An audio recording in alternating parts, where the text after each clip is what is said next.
করতে গেলে ওই জন্য ভয়েস ওভার দিই। তো এই যে আজকে আমি দেখো কাজ করতে করতে ভয়েস দিচ্ছি।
পাশের বাড়িতে কাজ হচ্ছে ওই জন্য খুবই ডিস্টার্ব হচ্ছে ভয়েস দিতে। তো ডাইরেক্ট কথা বলছি, তো আমি ওই জন্যই ডাইরেক্ট কথা বলি না কাজ করতে করতে, আমি বেশিরভাগ ভয়েস ওভার দিই। কেন বলো তো, ভয়েস ওভার দিলে মুখের কাছে ফোনটা নিয়ে কথা বললে তোমরা শুনতে পাবে, আর কাজ করতে করতে কথা বললে আমার কথাগুলো হয়তো তোমরা শুনতে পাবে না।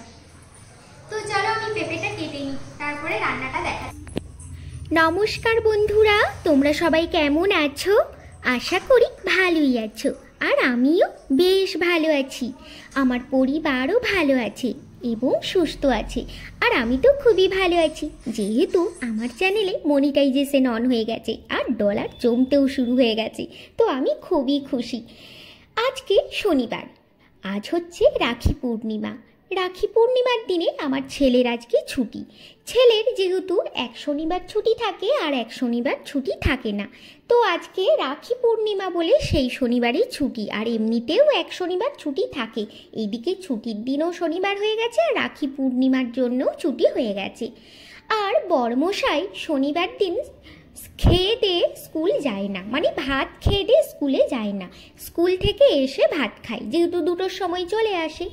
তাই সেই ভেবে আমি লিটির পিটির করে কাজ করছি। 3-4টে ভিডিও বানিয়েছি, নাচের ভিডিও, তারপরে বাড়িতে ঘর ঝাড়া মোছা করছি, কিছু বাড়িতে সাজানো গোছানো করছি।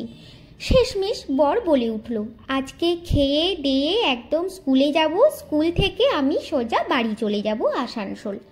আমি তো শুনে অবাক, ও মা, তুমি যে বলেছিলে খেয়ে দিয়ে স্কুলে যাবে না, আজকে সামান্য কিছু জলখাবার খেয়ে নিয়ে স্কুল যাব, স্কুল থেকে এসে খেয়ে দিয়ে আবার আমি আসানসোলে যাব। তা ও মা, সে কী হলো? তুমি যে বললে, তাই তো আমি রান্না করিনি, ভাত বসাইনি। যেহেতু আমি সকাল সকাল 7টার মধ্যে ভাত তরকারি ডাল সবই হয়ে যায় টিফিন। আজ যেহেতু ছেলের ছুটি, তুমিও এসে খাবে, খেয়ে দিয়ে বাড়ি যাবে বললে।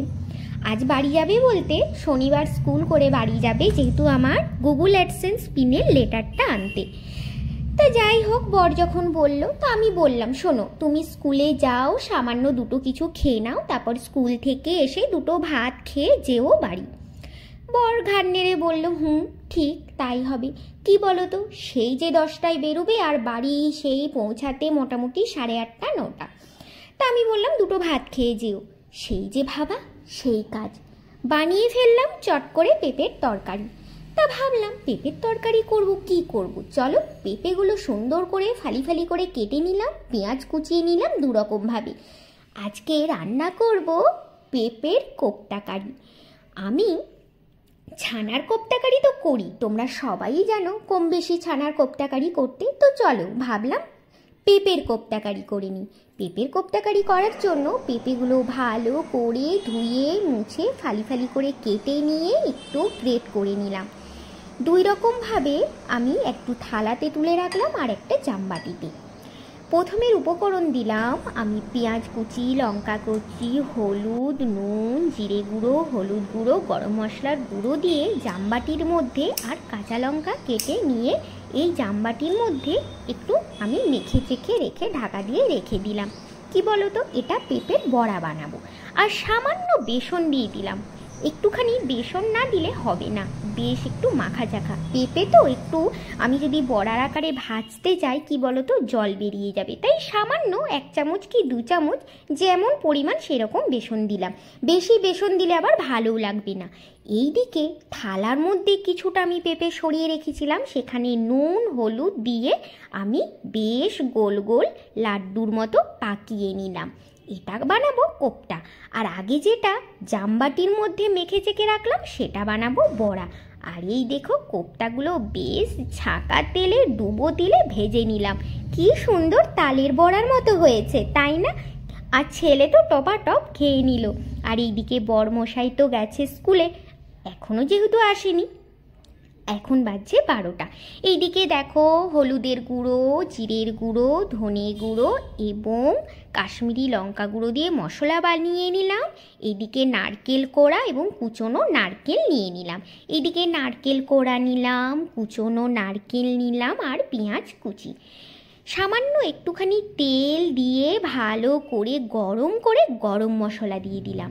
গরম মশলা দেওয়ার পর আমি দিয়ে দেব পেঁয়াজগুলো বেশ লাল করে ভেজে নেওয়ার পর দিয়ে দেব এই যে হলুদ গুঁড়ো, জিরে গুঁড়ো, ধনে গুঁড়ো, কাশ্মীরি লঙ্কা গুঁড়ো, জল দিয়ে মশলা করে রাখা।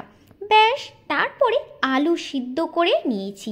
আলুটা তোমরা ভেজেও নিতে পারো সর্ষের তেলে, আমি ভাজলাম না, আমি ওই মশলার মধ্যেই কষিয়ে দিয়ে দিলাম।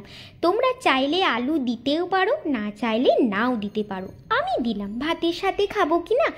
তারপরে এই বড়া যেগুলো ভাজবো সেগুলোতে সামান্য আরও পেঁয়াজ কুচি এবং নারকেলের কোড়া দিয়ে দিলাম। আর এইদিকে কোপ্তা কারিটার মধ্যে দিয়ে দিলাম চিনি আর টমেটো আমি বেটে রেখেছিলাম। টমেটোটাকে ভালো করে কাশ্মীরি লঙ্কা গুঁড়ো দিয়ে মেখে একদম দিয়ে দিলাম এই কোপ্তাকারির মধ্যে, পেঁপের কোপ্তাকারির মধ্যে। তো চলো একটুখানি নাড়াচাড়া করে যখন একটুখানি তেল ছেড়ে আসবে তারপরে ওই যে গোল গোল কোপ্তাগুলো দিয়ে দিতে হবে, পেঁপের কোপ্তাগুলো। ব্যাস, দিয়ে দিলাম। সামান্য 10 মিনিট ফুটে এলেই, নাড়াচাড়া করে ফুটে এলে যদি নুন মিষ্টি স্বাদ মতো ঠিক হয় তো ভালো, তো আর একটুখানি মিষ্টি দিতে হবে।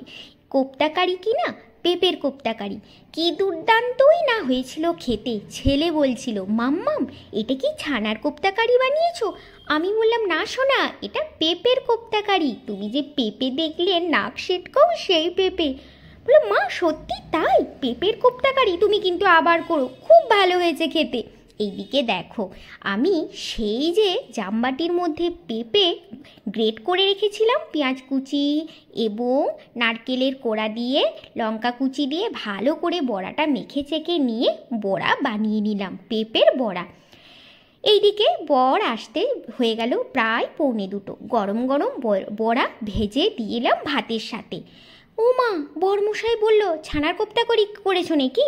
আমি বললাম, একদম না। তারপরে নামাবার সময় গরম মশলা এবং নারকেলের গুঁড়ো দিয়ে বেশ নামিয়ে নিলাম। বলছে, তাহলে কি? আমি বললাম, আমাদের গাছের সেই পেঁপেটা পেরেছিলে না, সেই পেঁপে দিয়ে পেঁপের কোপ্তাকারি বানিয়েছি। বর তো অবাক, তাই বুঝি? ও মা, খেয়ে বরমশাই মুচকি মুচকি হাসলো, যদিও বলতে পারে না খুব ভালো হয়েছে, মুচকিয়ে হাসলো। ছেলে বলল, মাম্মা দুর্দান্ত খেলাম, কিন্তু পেঁপের কোপ্তাকারিটা হেব্বি হয়েছে, তুমি আরও করো কিন্তু পেঁপের কোপ্তাকারি, এই রকমই বানাবি। তারপরে দেখো এইদিকে দেখছি বর এসে গেছে, চান টান করে ফ্রেশ হয়ে, চলো খাবার সাজিয়ে দিই, আজকে আসে গো, চললাম।